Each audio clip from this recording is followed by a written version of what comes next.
아, 네, 오늘 9월 첫 주 성찬 예배로 우리 함께 하나님께 예배드립니다. 8월 달 참 우여곡절이 많았습니다. 많은 분들 또 코로나 때문에 저도 그렇고요. 성찬 8월 달에 성찬을 하지 못하고 이제 2달 만에 우리 성찬을 또 함께 나누게 되는데 오늘 말씀과 성찬을 통해서 하나님께서 예배하신 놀라운 은총을 오늘 우리에게 허락하여 주실 줄 믿습니다. 성찬 하면서 오늘 말씀을 준비하면서 주님의 식탁이라는 그런 제목으로 말씀을 준비하면서 이 그림을 가지고 함께 말씀을 나눴으면 좋겠다 하는 그런 생각이 들었습니다. 주님의 굉장히 빨리 나오네요. 제가 말하기 전에 주님의 성찬 굉장히 급해지셨어요. 나오세요. 그냥 나온 걸 다시 원래대로 나오면 되겠습니다. 이 그림 잘 아시는 그림이죠. 그림의 제목이 뭡니까? 누가 그렸어요? 네, 점점 소리가 줄어들죠.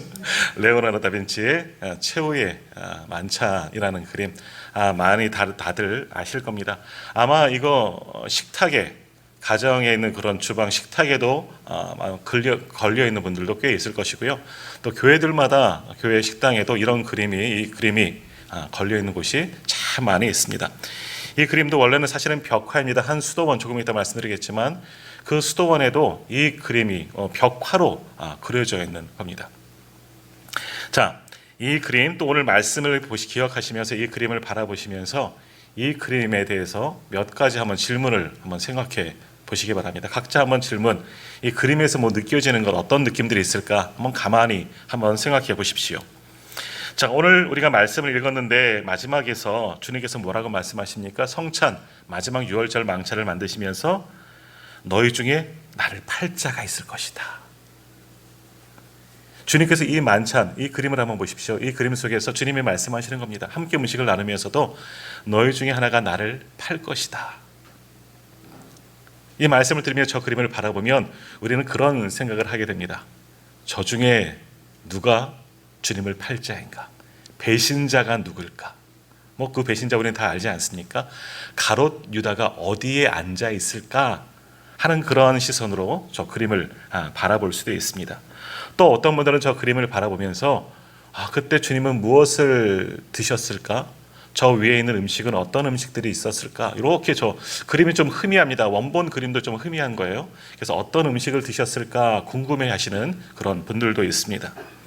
그리고 또 어떤 분들은 저 식탁에서 주님 날 팔 자가 누구냐 말씀도 하셨지만 또 어떤 이야기들이 오고 갔을까? 우리가 지난주에 말씀을 기억하십니까? 이 식탁은요, 스승과 제자가 함께 나누는 그런 사랑의 교제의 식탁이죠. 또 가르침이 있는 곳입니다. 이 식탁에서 주님은 어떤 말씀들을 하셨을까? 밥 주고서 너희들이 나를 한 사람, 너희들 중에서 나를 배신할 자가 나올 거다. 그것만 하시지는 않았을 거예요. 무언가 어떤 말씀을 하시지는 않았을까 하는 그런 생각을 해보게 됩니다. 그리고 마지막 유월절 망찬 아니겠습니까?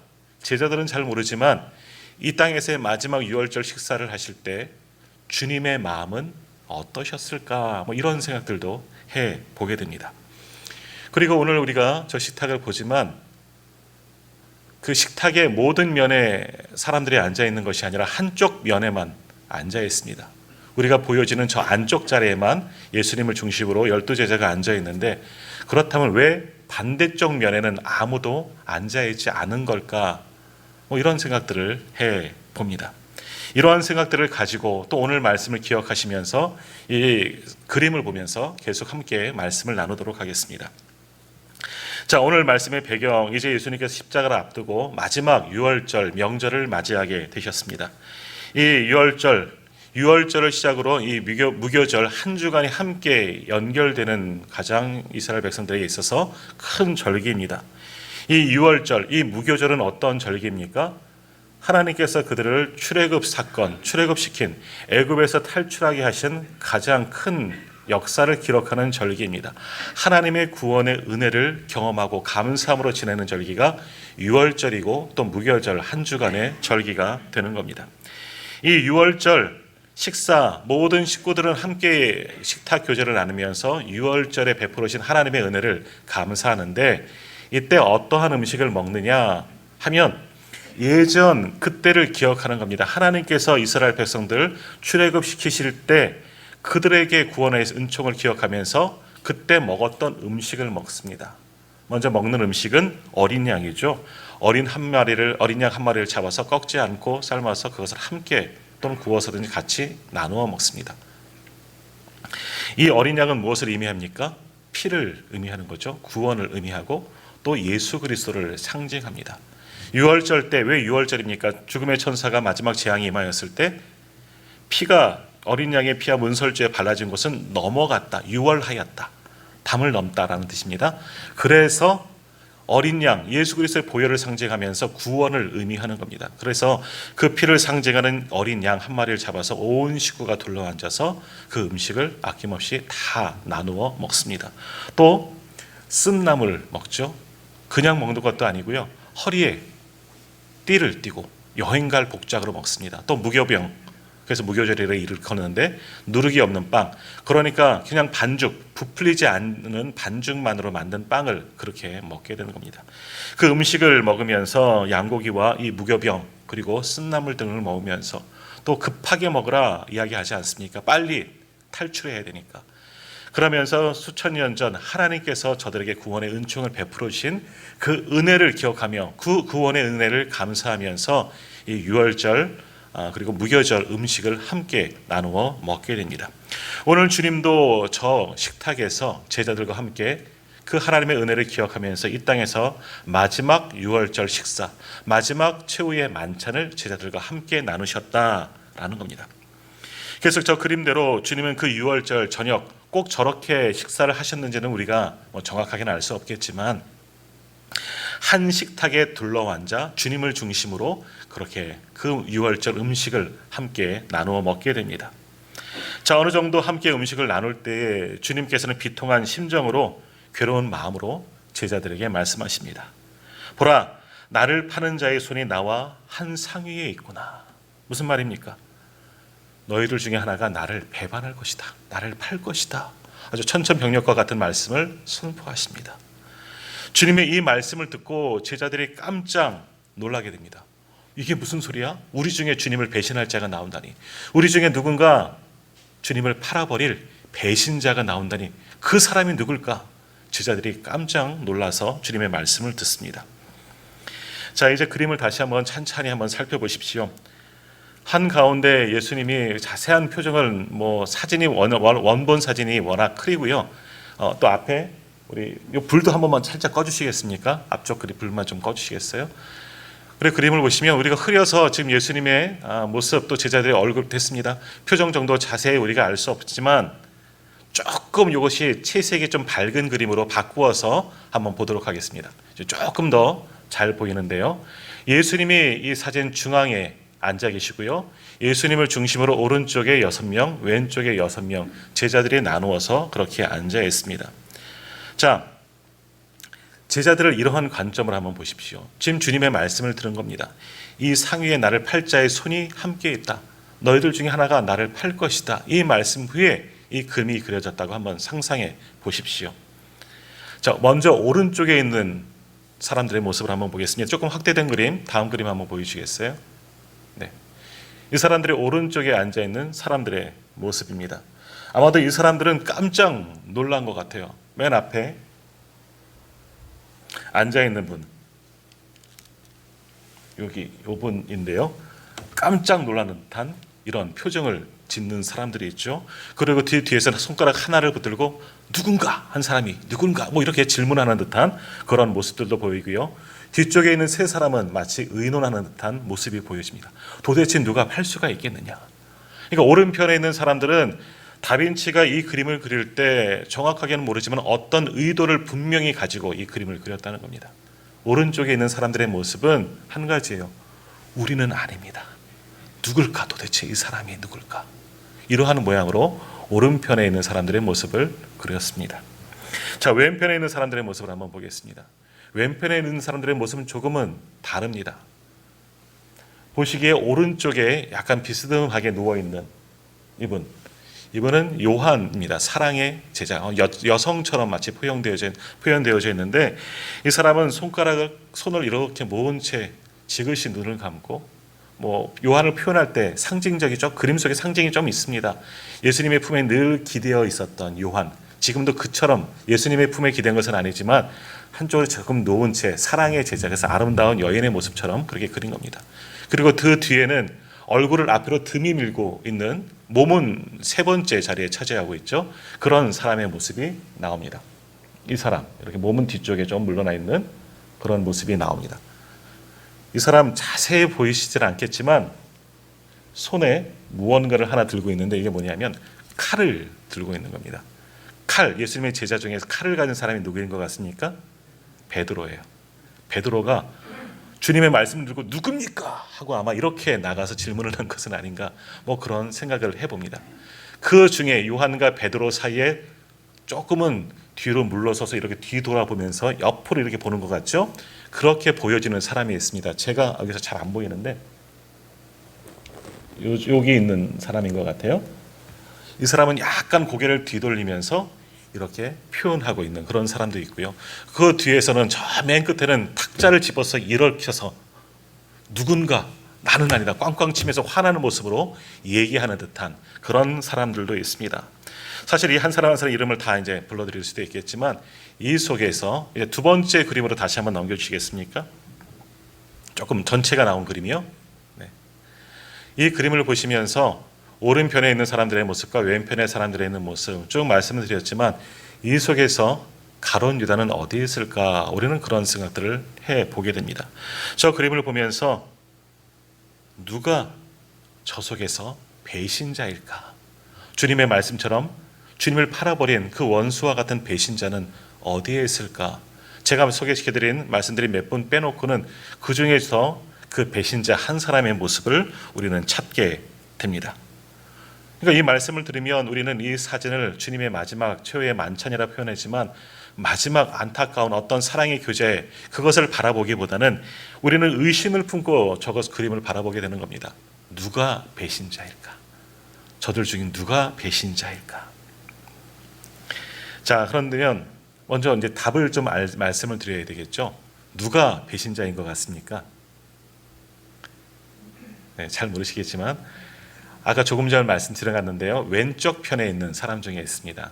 요한과 베드로 사이에 있는 사람이 바로 배신자 가롯 유다입니다. 그 증거가 뭐냐면요. 다시 이제 4번 그림을 한번 좀, 마지막 그림인가요? 한번 보여주시겠어요? 그 다음 거. 그 사람의 손에는 주머니 하나를 이렇게 들고 있는 겁니다. 이 주머니가 뭘까요? 예수님을 팔아서 받은 은전입니다. 상징적으로 그것을 들고 있는 거예요. 그러니까 그림을 자세히, 사실은 그림이 이제 채색이 많이 바랬기 때문에 원본 그림은 정확하게 알 수가 없지만 가롯 유다를 다빈치는 의도적으로 이렇게 그렸다는 거예요. 주머니에 은전, 예수님을 팔았던 그리고 받았던 돈을 들고 있는 그 가롯 유다의 모습을 저 속에 숨겨져 있습니다. 그러나 이 그림을 자세히 보지 않고 주의 깊게 보지 않으면 저 중에서 가롯 유다, 우리는 다 알고 있지 않습니까? 그 사람이 누구인지 우리는 찾을 수가 없었던 겁니다. 자, 다시 한번 두 번째 그림, 전체가 나온 그림을 다시 한번 보여주시기 바랍니다. 자, 주님은 제자들과 마지막 유월절 만찬을 나누셨습니다. 사실은 주님 이 식탁에서 앉아서 제자들과 함께 식탁을 나누시지만 이때 주님의 마음은 어떠셨겠습니까? 여러 가지 감정들이 섞인 마음으로 이 식탁을 함께 나누셨을 겁니다. 주님이 오늘 말씀에도 나오지만 마지막 말씀처럼 너희 중에 한 사람이 나를 팔 것이다. 나를 파는 자의 손이 이 상에 함께 있다. 이렇게 말씀하시는 것으로 보아서 주님은 배신할 자가 누구인지 알고 계셨습니다. 그러한 사람과도 같이 식탁을 나누신다고 생각하니까 주님 마음 참 많이 아프셨을 겁니다. 자, 그런데 우리는 이 배신자 가롯 유다, 손에 주머니를 들고 있는 이제 그 가롯 유다를 찾았어요. 그 사람 한 사람을 주목해 보지만 사실은 저기에 다른 배신자들도 있습니다. 누가 배신자겠습니까? 베드로요? 아니에요. 12명 모두가 다 배신자입니다. 사실 주님은 이 상에서 나를 파는 자의 손이 있다 말씀하셨지만 가롯 유다만을 지적하신 것은 아니실 겁니다. 사실 예수님께서 체포되실 때 어떠셨습니까? 저들은 예수님을 버리고 다 도망쳐버렸습니다. 주님이 체포당하시는데 물론 칼을 들고 있던 베드로, 또 어떤 성경에 보면 그 중에 한 사람 말고의 귀를 잘랐다, 잡으러 온 말고의 귀를 잘랐다는 표현도 있지만 그 베드로도 결국은 도망치지 않았습니까? 마지막 주님을 모른다 3번이나 부인한 배신자 아니겠습니까? 사실은 우리는 배신자 가룟 유다를 저 사진 속에서 그림 속에서 유심히 살펴보고 있지만 12명 모두가 다 배신자입니다. 저 그림에 있는 12명만 배신자겠습니까? 아닙니다. 또 누가 배신자입니까? 사실은 오늘 그 그림을 함께 보는 우리가 배신자였습니다. 우리가 주님을 부인하던 자, 우리가 주님을 못 받게 죽게 만든 자가 오늘 우리들이었다. 이 그림은 말씀하고 있는 겁니다. 자, 아무튼 주님은 분명히 말씀하시죠. 너희 중에 하나가 나를 팔 거다.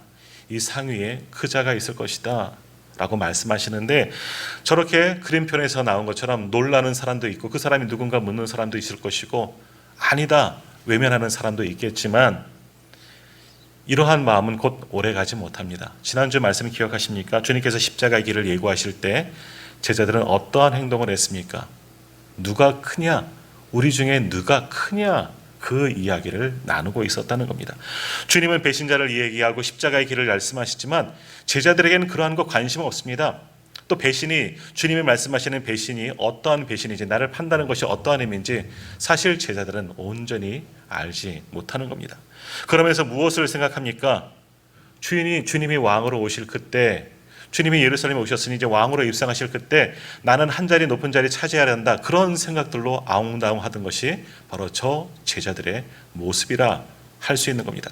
그러나 나중에 주님께서 나를 팔 자가 이 상위에 있다 말씀하시니 그자, 한 사람은 이제 빠지게 되었구나, 제외되었구나, 그런 마음들도 어찌 보면 제자들 속에 있었을지도 모를 일입니다. 아무튼 주님은 그러한 제자들과 저 6월절 만찬, 최후의 만찬을 함께 나누셨습니다. 이때 주님의 마음은 정말 어떠셨겠습니까? 얼마나 마음이 아프셨겠습니까? 곧 자신을 배반하고 팔아넘길 내 옆에 있는 자들과 함께 식탁을 나누고 있다니, 우리 같으면 그 마음이 얼마나 참담했겠느냐. 정말 함께 나누고 싶지 않고 도망쳐버리고 싶은 저 식탁이었을지 모릅니다. 그러나 그런 마음으로 주님은 그 식탁을 베풀어 주시는 것이 아니죠. 자신을 배신할 자들을 아시면서도 주님은 저 식탁을 준비케 하셨습니다.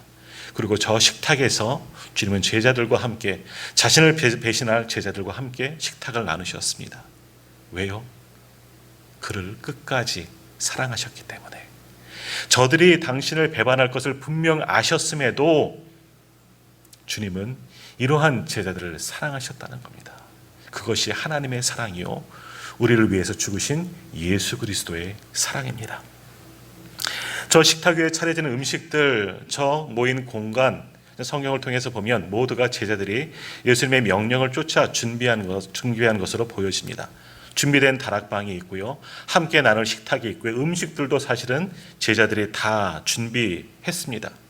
하지만 주님은 저 음식을 나누면서 뭐라고 말씀하십니까? 이 빵은, 이 떡은, 또 이 잔은 너희를 위하여 흘리는 내 피다, 내 몸이다 말씀하여 주셨습니다. 이것은 무엇을 의미합니까? 나는 너희를 아직도 사랑한다. 나는 너희를 구원하고자 내가 죽겠노라. 이것을 저 식탁에서 주님은 몸소 말씀하시는 겁니다. 6월절 만찬 어린 양을 또 나눠 먹었겠죠. 그 양이 상징하는 것은 예수님 자신을 상징하는 겁니다. 그러니까 저 식탁은 뭡니까? 주님의 사랑의 교제가 있는 식탁이죠. 죄인된 우리들, 끝까지 배신할 우리들이지만 그러나 주님은 그들을 끝까지 사랑하시고 우리를 사랑하셔서 저 최후의 만찬, 6월절 만찬을 준비해 주시고 사랑하는 제자들과 또 이 그림을 함께 보고 있는 우리들을 초대하셔서 우리들에게 친히 주님의 살을, 그리고 주님의 피를 우리에게 나누어 주는 저 식탁이라 할 수 있습니다. 사랑의 식탁이요, 은혜의 식탁입니다. 제자들은 주님을 배신하는 마음으로 가득 차 있고 실제로 주님을 떠났고, 저 가운데 한 사람은 실제로 주님을 팔아버린 자이지만 그러나 그들을 위해서 주님은 자신을 다 내어주셨습니다. 또 이 그림을 바라보고 있는 죄인된 우리를 위해서 주님은 자신을 아낌없이 내어주셨습니다. 당신의 몸을, 당신의 그 보혈을, 우리에게 생명의 떡이 떡이 되게 하시려고 그렇게 자신의 몸을 온전히 우리에게 내어주셨던 것입니다. 자, 훗날 부활하신 예수님은 이제 다시금 저렇게 배신한 제자들을 찾아다니십니다. 주님을 이런 슬픔에 젖어 엠마오로 향하던 두 제자를 찾아가셔서 그들과 동행하시고 그들에게 말씀을 전하시고 그들과 함께 식탁을 나누셨습니다. 그 두 명의 제자들과 함께 식탁을 함께 나눌 때에 그 제자들의 눈이 열려서 그제서야 예수님이 부활하셨구나, 우리에게 오신 분이 예수님이셨구나 하는 것을 깨닫게 됩니다. 주님이 다시 그들에게 떡을 떼어 주셨을 때 그들이 비로소 주님이 우리 가운데 오셨구나, 주님이 부활하셨구나 하는 것을 깨닫게 되었습니다. 그리고 다시 갈릴리로 돌아가서 고기를 잡던 6명의 제자들에게도 주님은 또다시 찾아가 주셨습니다. 밤새 고기를 한 마리도 못 잡고 있던 지친 그들을 위해서 해변가에서 주님은 아침 식사를 이미 준비해 놓으시고 그들을 그 식탁으로 초대하십니다. 그래서 그들에게 준비한 음식을 나누어 주어서 함께 먹게 하십니다. 역시 주님은 그들을 사랑하시고 그들을 회복되기를 원하셨던 것입니다. 그렇게 제자들은 배신하여서 주님을 도망쳐버리고 숨어 있었지만 또 아무것도 하지 못한 죄인된 모습으로 돌아갔지만 주님은 다시금 식탁을 열어주시고 그 식탁에서 또 한 번 그들에게 음식을 나누어 주시면서 주님이 사랑하시는 마음을 그들에게 전해 주셨습니다.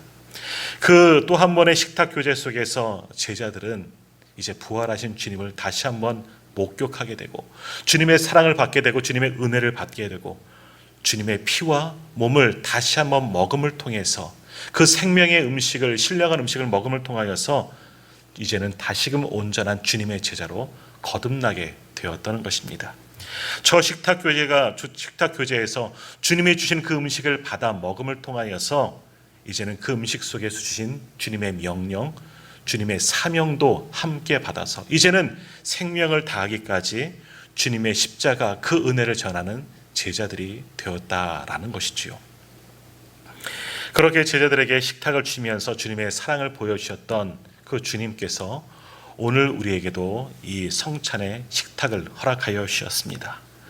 우리를 위해서 준비된 이 성찬, 이 식탁은 우리를 사랑하시는 주님의 마음입니다. 이 위에는 거룩한 음식, 신령한 음식이 있죠. 바로 주님의 몸입니다.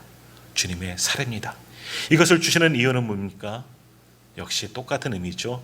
내가 너를 사랑한다. 사랑하는 주님의 음성을 이 식탁에서 들으시기를 바랍니다. 조금 전에 보았던 첫 번째 그림으로 다시 한번 띄워주십시오. 저 그림은요, 1490년 이탈리아 밀라노에 있는 산타 마리아 델레 그라치에 수도원이라는 곳에 수도원 식당에 있는 곳에 그려진 벽화입니다. 가로가 9.1m, 세로가 4.6m, 굉장히 큰 벽화입니다. 들어가면 식탁을 한눈에 알아볼 수 있는 그런 그림입니다. 자, 이 그림을 그린 레오나르도 다빈치, 그는 화가이면서도 우리가 잘 아시는 것처럼 과학자입니다. 저 안에는 굉장한 숨겨진 비밀들이 많이 그려져 있습니다. 우리가 보시는 것처럼 저 그림은요, 사실 저게 크게 보여지면 더 좋을 텐데 그 식탁에 들어오면, 그 식당 안으로 들어오면 어느 곳에서든지 저 그림을 보면 주님이 항상 가운데 있는 것처럼 보여지게 의도성을 가지고 그려졌습니다.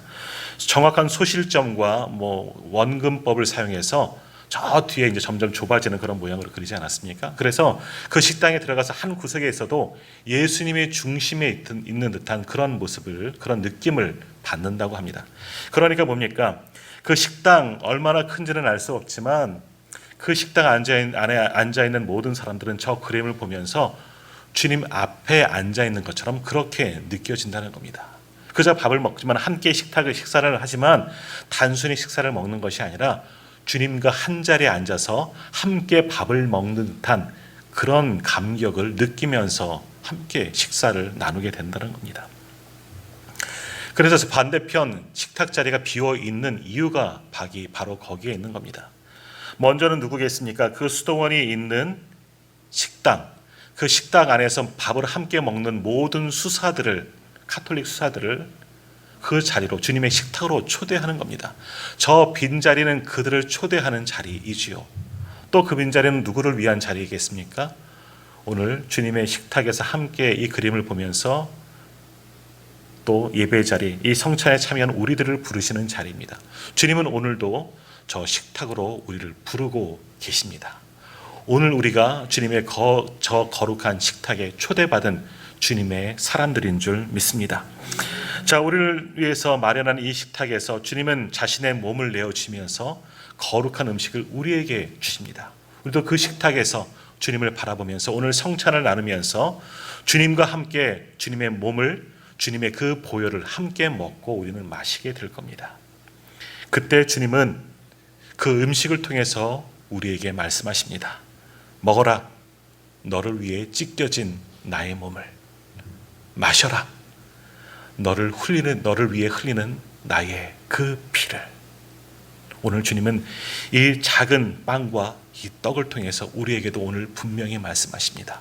주님의 식탁으로 초대받아 나온 우리에게 나는 너를 위해 죽었다. 나는 너를 위해 피를 흘렸고 너를 위해 다 내어졌다.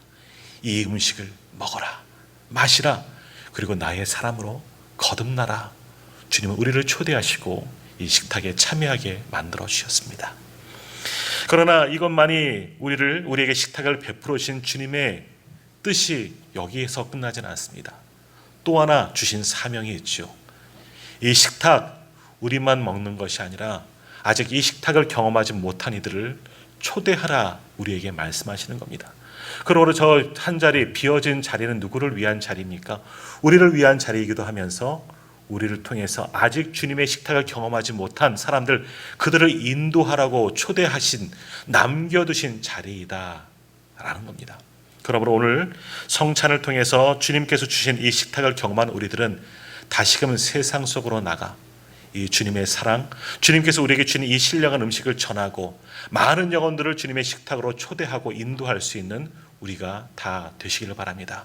이것이 주님이 우리에게 식탁을 허락하여 주신 이유인 줄 믿습니다.